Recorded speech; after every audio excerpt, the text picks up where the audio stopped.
Welcome again, everybody, for this session. Hrbp Masterclass. My name is Charmaine, and I'm the program manager for Cipd. And I'm very glad that you have joined this class because Hrbp Masterclass is actually one of our best-selling program, not just in Asia but also globally.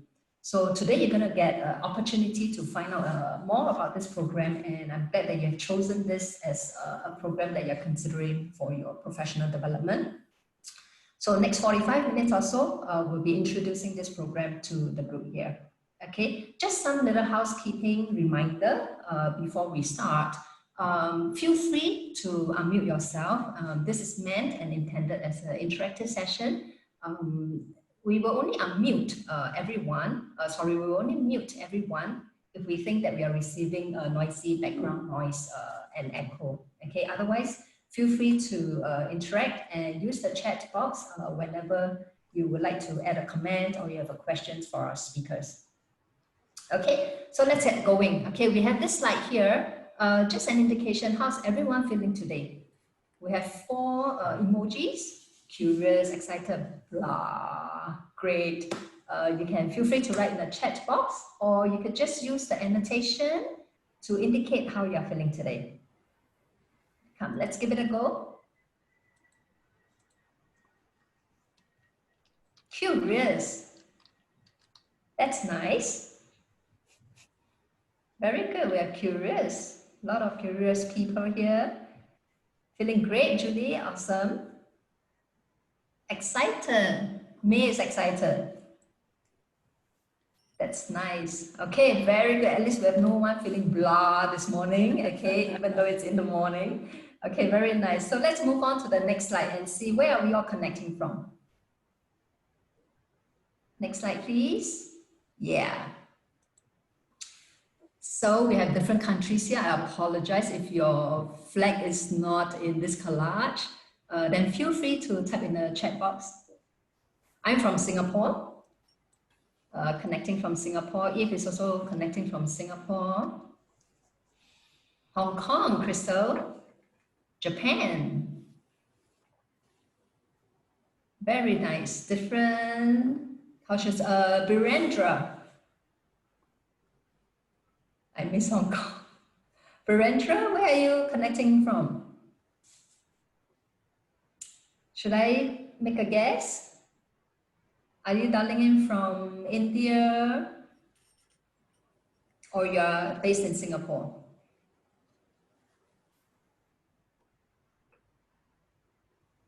Good to see you, Birendra. You're muted. Are you calling? Are you connecting from India or Singapore? You're on mute. You want to try to unmute yourself? Yeah. Now it's okay. Yeah, we can hear you and we can see you now. Where are you calling from? Where are you connecting from? Yeah, Mumbai. Mumbai. Yeah, I lived in Mumbai for about a year. Very exciting city. Great to have you with us this morning. Thank you. Yeah. Okay, let's move on to the next slide and see where are we working from? Which industries? I'm into shipping industry. Shipping industry. Correct. Okay. How about the rest? Hi, Jesna. Hello. Good to see you. Yes. Okay, you're not too late. We're just warming up, okay? Mm-hmm. Just doing a little intro before we get the speakers on. So we have Birendra from shipping industry. Eve, which sector are you from? Pardon? Eve. Yeah, Birendra, you're from shipping, right? Eve, you're on mute. Julie is from financial. Okay, career break. Nice, time for reflection and see what's next, right? Cool. Okay, let's move on to the next slide. I think we can introduce our 2 speakers. I will do the introduction. So here we have today Karen and May, but let me introduce Karen. Karen Clifford, originally from UK and now a Singapore citizen. Welcome, Karen. Wow. Hi. Karen is also your course facilitator. She is very highly experienced in HR leadership. She's a consultant and executive coach. And she has worked across various sectors and across different cultures. And delivering programs, not just in Asia, but very experienced also in UK and EMEA region. Okay, now you get to meet her, you also discover that she's indeed very passionate about enabling people to be their best at work as well as in life. So good morning, Karen, and welcome. Thank you for joining us today. Thank you. Glad to be here. Nice. And we have our other speaker, May. May is our content expert. She's the regional head at Cipd Asia. She has worked in the professional development and education sectors for more than 15 years. She joined Cipd in 2006. Managing membership team to benchmark HR practitioners into chartered membership. And she was also relocated from Singapore to, UK to Singapore as the regional head in APAC to help establish a presence for Cipd in this part of the world. So welcome, May. So this session, for the next 45 minutes or so, we will have our two lovely ladies to join us in this conversation to tell us more about Hrbp Masterclass. So over to you, May. Thank you, Charmaine, for that lovely introduction. Good morning, everybody. Thank you for joining us on today's preview. My name is May, as Charmaine has noted, and of course, we've got the lovely Karen with us today. So the plan is that we're going to start off with a conversation on HRBP's relevance in today's world. Then we'll take a look at the program itself and how it's delivered, and then end with some Q&A. So feel free to engage us at any point in time, and do use the chat box if you've got any questions as we go along. Myself and Charmaine and Karen will be keeping an eye on that chat box. So we'd like to keep this as interactive as possible. And also we'll keep it nice and relaxed too. So Karen and I will try and keep our portion relatively short so that we can get onto your questions. Okay? So I thought what I will do first is a little bit of a scene setter. So we know that the world is changing faster and more furiously than ever before. We're faced with unprecedented levels of uncertainty. Businesses are having to relook at how they can meet their top line targets whilst at the same time control their bottom line costs. COVID has certainly been a catalyst for change, but I like to see it as an opportunity for us to reset. In fact, we're all forced to reset, if anything. Now, many believe that COVID-19 has sped up the adoption of technology. It's accelerated many companies on their digital transformation journey. And for HR, these past half a year or so, at least, has probably been one of the most challenging periods, if not the most challenging period for many of us.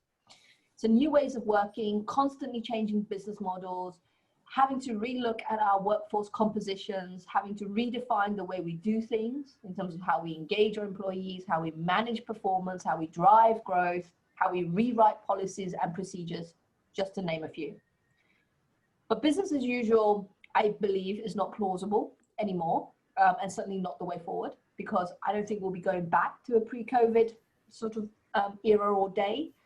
So I believe we need to be more flexible, more adaptable, and we must manage our risks to ensure there's business continuity so that we can continue to drive productivity at a distance for some of us where possible. So that means we need to think outside the box. So on top of all this, there's so much going on. Karen, where do we start? What do you see as the main challenges for HR today?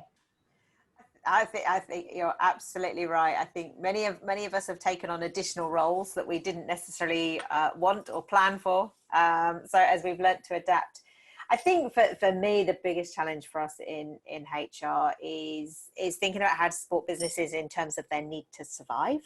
I mean, we normally talk about businesses thriving. I think for many of us, there's a reality of trying to get our businesses to survive and how we can adapt, but also remembering how do we try and balance that with really remembering now the humanness of our people. Yeah, so people have got different worries, different concerns. They're more worried about family members. They're more trying to balance their home life as well as their work life. We've got a whole new world that we're trying to operate in. So as HR professionals, we need to make sure that we're balancing that humanness, and I'm sure will come up with a better word eventually, but a humanness versus a need to survive as businesses. So we have to still make some tough decisions. We have to support the business. So it is that very challenging balance, I think. Yeah, I mean, I get a lot of comments from people who always ask, when are we going to go back to business as usual? And I also know that a lot of people are currently working businesses that actually believe that, oh, we'll just ride it out for a few more months and we'll go back to business as usual. Yeah. What's your take on that? Yeah, no, the 1st of January is going to be an amazing time, because that's what everyone seems to be holding out to. Next year, everything's going to be back to how it was. I don't think it will ever be back to how it was, as you mentioned. I think, again, as HR professionals, we need to think about how we redefine engagement. What does engagement look like in this new world? How do we motivate people? How do we start measuring performance differently? How do we measure productivity differently?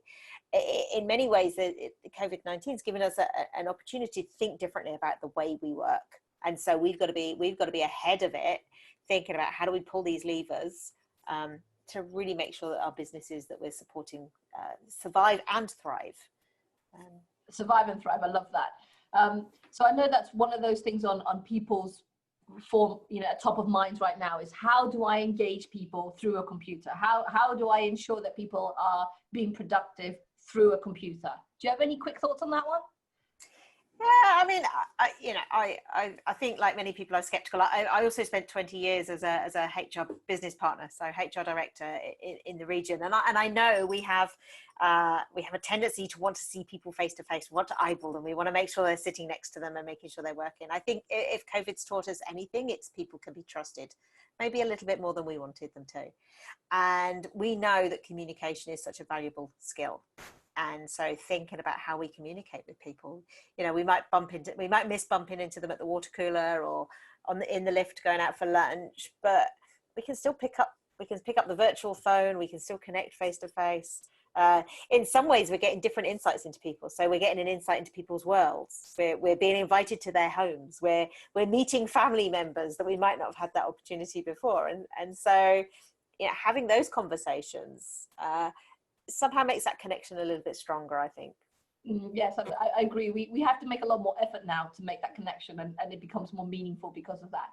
Yeah. So one of the things I've also noticed is, do you feel that this is now testing us? So in terms of how we manage performance through the computer, do you think this now tests us in terms of making sure that we set those KPIs correctly? Yeah, I mean, I think we need to, right? So you can't challenge people if you don't set the rules, if you don't let them know what's expected by when. How are they going to work? And I think maybe in the past, or in the pre-COVID world, managers could hide behind the systems, the processes. I have to wait to set objectives at a certain time in the year. Now we're talking to people and say, right, for the next 3 weeks, this is what we need to do to keep the business going, to make the adjustments that we need to engage with your teams differently. What do we need to do short term? So I think there is an opportunity to start.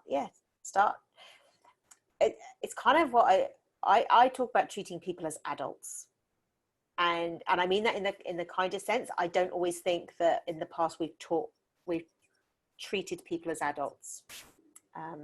And it's acknowledging, though, that we've got adult relationships going on. It's making sure we trust people, but it's also making sure that we don't let poor behavior slip, and we have those conversations earlier and when it happens, rather than waiting. And I think for me, that's got to be the shift. It's great that we're having to trust. It's great we're having to adapt, but we can also still hold people accountable and talk to people and make sure people are delivering what they're supposed to be delivering. Thank you for that. I think that's a lovely segue into the program, because we just started to touch on the role of a HR business partner there. Yeah. So folks, this is a quick overview of the Hrbp Masterclass that you're on the preview for today. So very, very quickly from me, there's 4 parts to this. The first part is around business savvy HR. The second part is around data mining for HR insights. The third is around influential partner. And the fourth is around being an organizational coach. So Karen, why these four are so essential to HR business partners. How long have we got? So I fundamentally believe that being business savvy is vital. I think for many people in HR, and I don't know about present company, but I know from sort of 20 years experience, a lot of us hide behind the HR banner. And we often forget that we work for a business. And so if we can shift our mindset, if we can shift, instead of holding on to that HR anchor, if we can shift to being a business savvy partner with a HR expertise, we're more likely to be able to make an impact. So being able to understand core business principles, being able to understand what's going on internally in your organization, being able to understand what's going externally, what's impacting your overall business, not just people, your overall business, is super critical, because you can't do anything else unless you understand that business. And you have to learn, right? So for many of us, we asked where people's jobs were. And for many of us, we've worked in many different industries. So it's absolutely critical when we first go into an industry, we're not just looking at it from a people perspective, we're looking at it from a business perspective. Do I know how my business makes money? Do I know what my balance sheet looks like? Do I know what's impacting us? Do I know who our competitors are? All that stuff will make me understand the business more. So then that means I can go then and go to the next stage, which is around really looking at how do I use, now I know this information, or now I know where to get this information, how do I use it effectively? How do I understand the basics of data and analysis? How do I think about it from an organizational context? And therefore, how do I start being able to speak the same language as other experts within my organization? And how then do I put my own lens on to gain insights and to kind of, what I say is like join the dots up. That's what I need to be doing, but I need to have those insights. I need to have that data so that I can go and prove my point, or I can back up my gut reaction.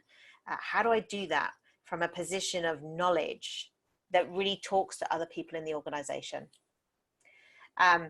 And so actually then how do I take that data? How do I take those insights to be able to influence people to come around to my way of thinking?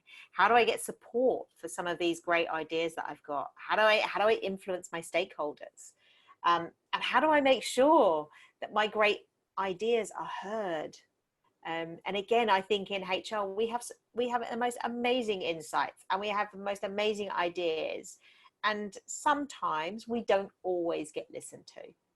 And so that for me is where we marry up the two. We get those real data insights and we drive those conversations with some real meaningful information that the business will listen to. And then, you know, like anything, how we sustain those conversations, how we continue to support the organization in terms of the relationships we have, how do we communicate with people, is all around how do we act as an organizational coach. You know, before I started doing executive coaching externally, I worked as an internal coach. That's what my role was, coaching the leadership team.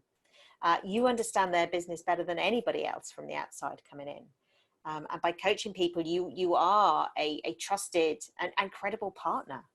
So that's why for me, these four concepts fit in quite nicely into how we need to understand the business, how we need to use the information we've got, how we need to interpret that information, then how do we influence, and then how do we continue to sustain that ongoing relationship by providing that coaching and support to the teams that we look after within the organization. Thank you for that. It's a lovely summary. So I think that would really sort of give a HRBP or someone who's aspiring to be a HRBP the good sort of basic foundational skills to start adding value, making a difference back into the organization, is what I'm hearing here. Yeah. And I think it is. I think it's, many of us come into HR thinking it's all about people. And absolutely, that's your lens and that's what you need to do. But if you don't understand the business context that you're operating in, it doesn't matter how great a people manager or a people person you are, or a people champion you are, you need to be able to layer that on top of the business, what's going on in the organization, to make sure your voice is heard. That makes a lot of sense. Okay, because, you know, moving on to the next one, I think we're going to actually have a look at the learning outcomes. Yes, we are. There we go. So learning outcomes, guys. There's a lot on this screen. Just scanning it already. I imagine that it's a very long course, but it's not. It's 2 to 3 days, I believe. So it's 4 sessions virtually, and 3 days face to face. So I think that's awfully good value based on all of these learning objectives I'm seeing on the screen here. So Karen, a question for you then. Let's say I go through this program. Yeah. I've now come out of the end of the program. How am I going to be transformed? How am I going to be different after this course? Yeah.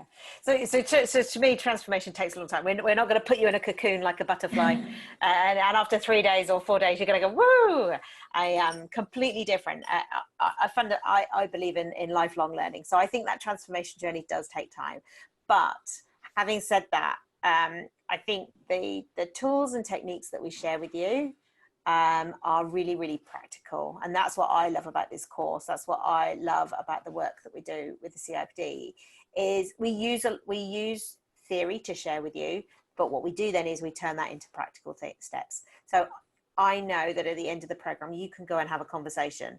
You know, you could pick up the phone to your boss and have a conversation to share something that you could do differently to really work as that business partner moving forwards. So it's stuff you can do immediately. It's little tools and techniques that you then can apply straight away.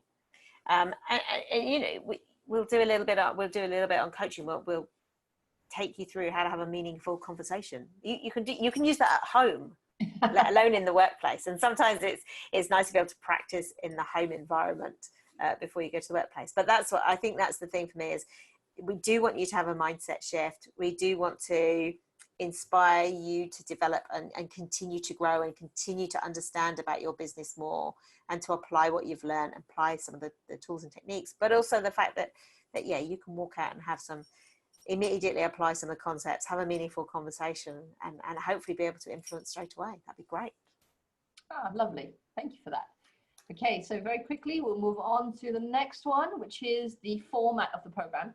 So folks, what you see on screen at the moment is the virtual format. And of course, this course is also available in face-to-face as a 3-day face-to-face program. But since we're on the virtual program on screen at the moment, Karen, in your view, what do you see as the pros and cons of face-to-face versus virtual? Yeah, it's interesting. If you'd have asked me maybe 4 months ago, back in, where were we, March, April time, I was quite skeptical about virtual. I've sat on way too many conference calls. I used to work for a tech company, way too many conference calls, and I've seen how they work or don't work, in my opinion. Having said that, 4 months on, actually, I think the way we interact now is pretty awesome. We have different tools and techniques we use. You know, we were asking you to annotate, we were asking you to use the chat bar, we were asking to see your reactions just in that beginning section. We will still put you in small breakout groups so you can have a conversation, so you can still benefit from the networking. We can record sessions. You can share your screens. We can feel as if we are all in this together. And if we're doing it virtually, there's the kind of added benefit. You know, I can do it from the comfort of my own home. Okay, I only have to dress from the waist upwards. Yeah, it doesn't matter if I'm in my pajamas or if I'm in a very comfy seat. I can sit with my feet on the desk if I want to. I can have my family members bring me cups of tea and coffee as I need to. So I think from a convenience perspective, actually virtual is working pretty well. I, as a facilitator, I was skeptical again about the amount of energy that I could bring. And I know for me, when I deliver, I think at the moment I'm sitting down, we're having a chat, which feels very different to when I facilitate. I normally stand up, and for me, that just gives me a different energy, as if I was in the room with people. So I think there is a lot to be said for this new virtual environment, and hopefully it does feel as if I'm in your room with you. I would behave no differently if we were sitting face to face. So I think it's a great way to work. That said, I know for some people, having that face to face or mask to mask, as we may be for a little while longer, is also important, right? We get a different depth of conversation perhaps when we take a break and we go and get a glass of water, or we sit around and when we have lunch together. So I know for some people that physicalness is also very important.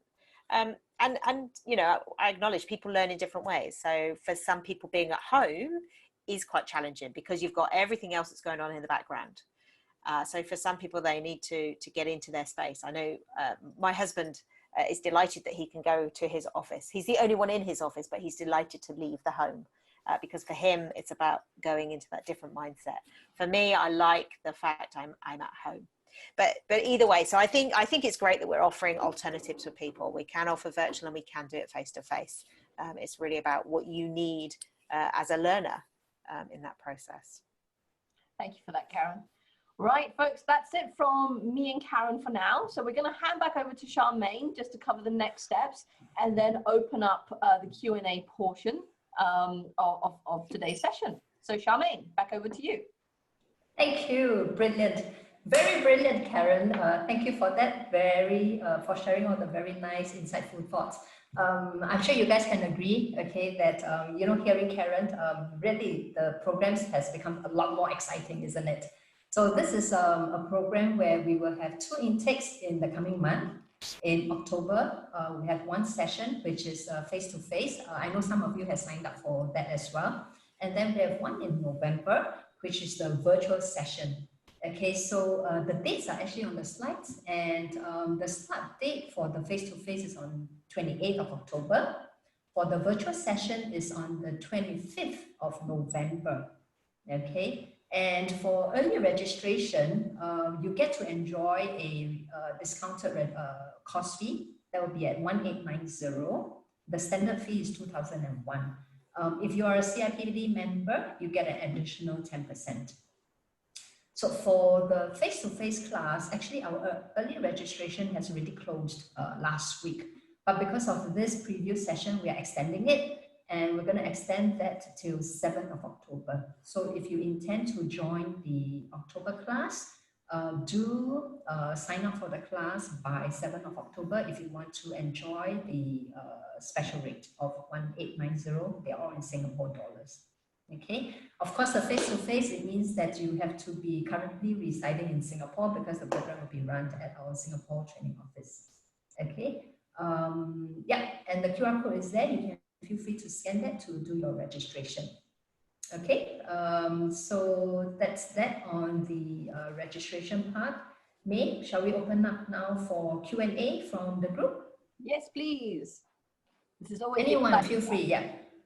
So folks, feel free to either unmute yourself or use the chat box, whatever you're comfortable with, and ask us anything that comes to your mind.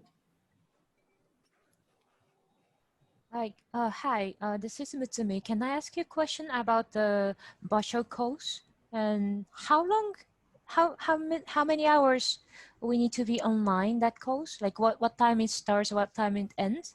Sure. So let me just put that on screen for you now. So the way that the program is set up, it's 10 a.m. Singapore time. And you'll spend 2 hours online, and then we will break for lunch for 1 hour. And then you'll come back online at 1 o'clock until 3 o'clock Singapore time. Okay. So each online session is only for 4 hours. And then there'll be in-person session work if you're looking at the virtual format. Okay.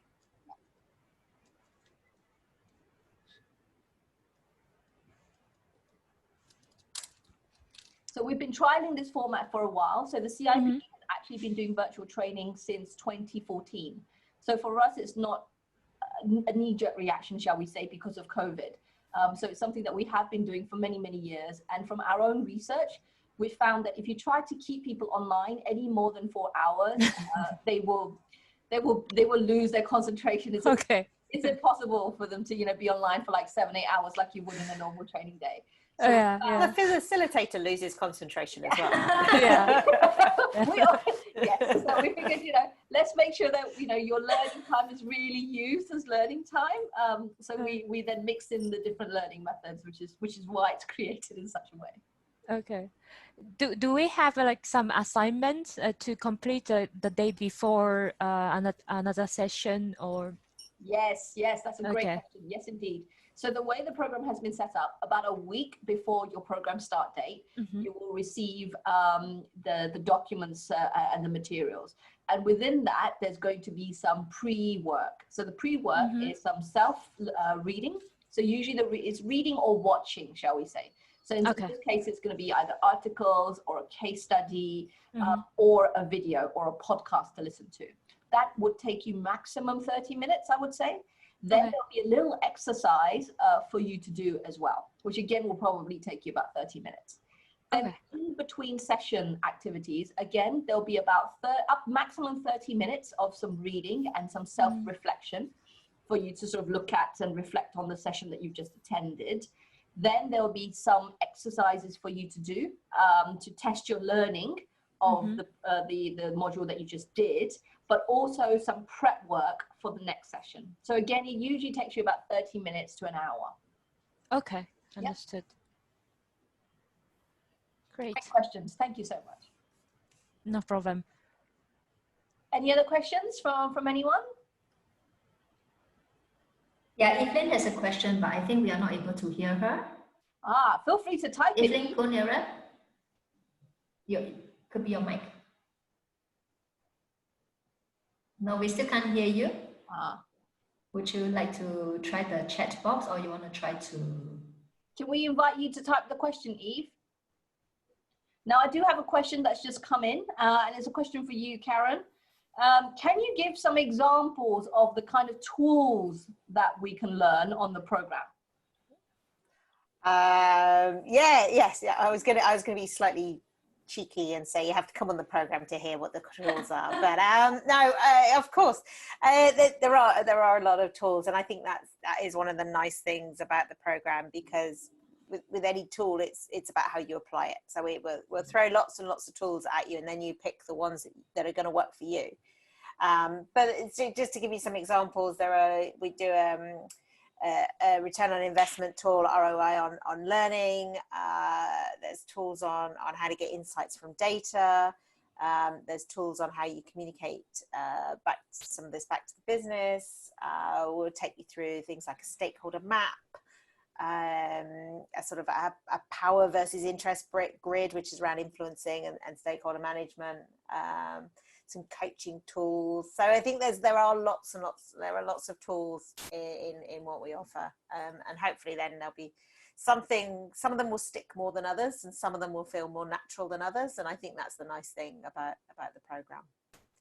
Will they actually get a chance to try these tools during Yeah, and I spoke briefly at the beginning around this is a very practical course, and I think that's certainly for me, if I think back to me as a learner, that's really important. So it's great to learn the theory, it's great to learn why we're doing stuff, it's great to hear the research, but it's also great to really practice the tools. Great, thank you. Right, so we've got another question here. So it's about the face-to-face module.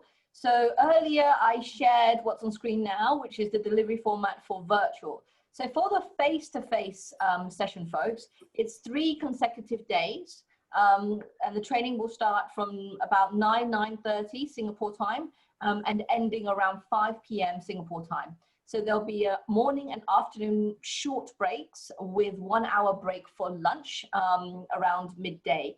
So with this format, because we really are together for 3 whole days, there won't be any homework in between. But there may be some pre-reading before the course starts, just to sort of get your appetite going before we start the program.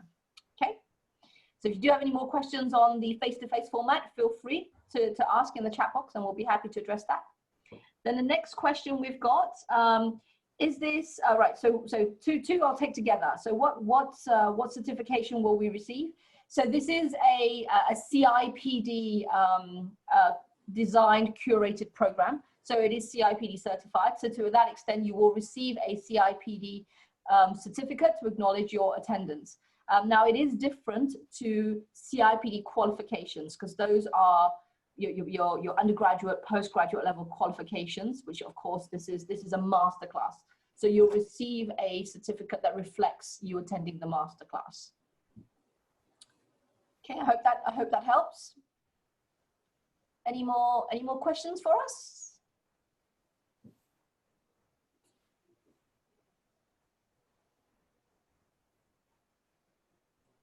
gone all quiet on the Western Front. That's a World War II reference. Just I just realized it's a World War II reference, all quiet on the Western Front.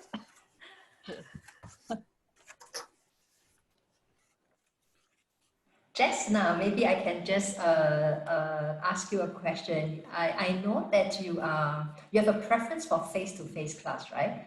Today you get to experience a bit of, sort of like a virtual session where you get to do some interaction. How do you feel about that? It's not too bad, but then in my past experiences that of course prior to attending this preview, I must agree that it is going to be difficult to focus on a session of anything more than 4 hours on online. So I mean, it's good to know that you actually do break them up. Then that's quite nice. So, but then what I would feel that you will miss out ultimately, the kind of personal connection that you have on a face-to-face physically, the kind of body language that you can share. And of course, the kind of network that you get to see the people on that day. But like I say, we shall see how it goes with mask on. Because when it's virtual, we can speak clearer. Yeah. I realized that when we have masks on and been face-to-face, honestly, even when I order food, I got the wrong item being served. Just recently, that I was like, okay, doesn't matter. It's not his fault, not my fault. But I just want to be sure that when I pay my bill, I pay the right price, isn't it? Yeah, and we have Karen there. I think it's really funny, right? So I'm thinking about how I would look in a classroom when I'm looking a mask, but my eyes do talk a little bit, I guess. But it's interesting, right? It's interesting. It's not just that. It's like you do sound a bit muffling, and of course you've got to raise your voice a little bit louder than before. But usually you probably won't have to raise the volume up. So I mean, I'm actually looking forward to the face-to-face because it will be the first time that I had in the 6 months having mask on training for 3 days. We shall see.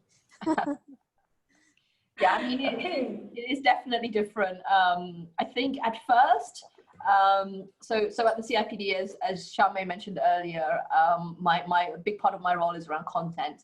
And as part of that, it was preparing our trainers for virtual training, because when COVID started, a lot of our trainers hadn't dipped their foot in virtual training yet. Most of them were all mostly just doing face-to-face training. And I think we all had to acknowledge when you train virtually versus when you train face-to-face, it is different. Yeah. Very different in terms of how you need to be to get people to engage. And you almost have to make a lot more effort on virtual than if you did in face-to-face. So I think now that trainers like Karen, you can feel her enthusiasm and passion just as much through the screen now as you would face-to-face. So it's all there. So we are getting better at it, I have to say, and I think thanks to COVID, we've really moved leaps and bounds on this. But yeah, in a way, it has forced us to do things differently and try it differently with a very bold move. Yeah. I think some of the feedback I've had from courses we've run where we've used things like breakout rooms, so we've connected people. We can also force different people to work together, so we can make sure that you work with different people during the sessions, and that's what we try and do to muddle you up. First time it's random, second time there's a little bit more science that comes into play, because we know that a big part of going on a training program is those networking opportunities that you have and those ability to learn from each other. So how do we create that virtually has been a big thing. How do we make sure all the voices in the room are heard? And I think one of the things that is also mentioned is somehow virtual training levels the playing field. So we know that some people are more introverted, some people are more extroverted. And so for some people, actually, virtual learning has been something they've really enjoyed, because there's a safety almost of sitting behind a screen. And so for some people, it's made it's better. One person can't dominate the conversation, because if they do dominate, we can mute you and we can move on. It seems we've had a lot of feedback from people saying actually it is leveling, and I feel more confident. I feel more confident expressing my views virtually than I do in a classroom. But again, you know, everybody's different, right? We all learn in different ways. So great. Thank you, Karen, and thank you, Jazz. Right, I have one more question that's just come in. So, so this is from Eve. Eve says that her background is in talent acquisition. So she often struggles at times in terms of how to grasp the content and apply into practice. So I guess there's two ways that we could read this question, Karen. One is in terms of if someone's coming from a different specialist background, whether it's talent management, whether it's L&D, etc., is this program still going to be relevant for them? And are they still going to be able to use aspects of this? Or at the same time, is this going to allow them to perhaps step into the HRBP role if it's something that they're interested in doing? Yeah, it's a great question, and I think for me, whether you come at HR from whatever way you come at HR, whether it is talent, understanding the business that you're bringing people into is absolutely critical. And again, I think, you know, one of the reasons why a lot of organizations move to have in-house talent acquisition experts is because external talent acquisition experts can't know the business as well as an internal person. So in the same way that a HR person acts as a business partner, a talent acquisition person has to act as a business partner. You have to know and be able to talk in the same language as the organization. You also have to take those insights, be able to join those dots that we talked about in terms of being able to mine for the data that's going to matter, but also be able to take some of that and think about what's going to happen in the future. How do we future-proof our organization? How do I make sure that the talent I'm attracting right now is going to sustain me for the next 3 years? Or is it, or isn't it? And what is the impact of that if they move or don't move? So absolutely. And then being able to influence your business leaders is critical, whether that's influencing them to take a risk on an individual who you think you see something in them that they maybe don't see, to influence them to take a risk because the personality or the skill set might not be a most natural fit. And then being able to coach. I think you know, talent acquisition is absolutely critical to the business as well as HR. Yeah, I think that all makes a lot of sense, and it's all very transferable over from what I can hear.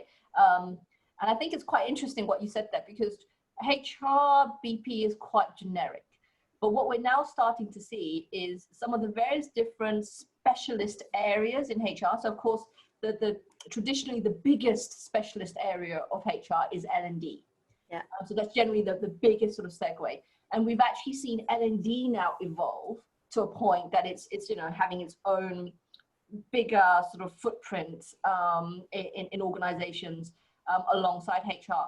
So the CIP actually has a program on L&D business partnering. So this is for those people who have the L&D specialism, who also needs to pick up the business partnering skills so that they can essentially unlock and tap into that potential for the organizations to create that competitive edge for them.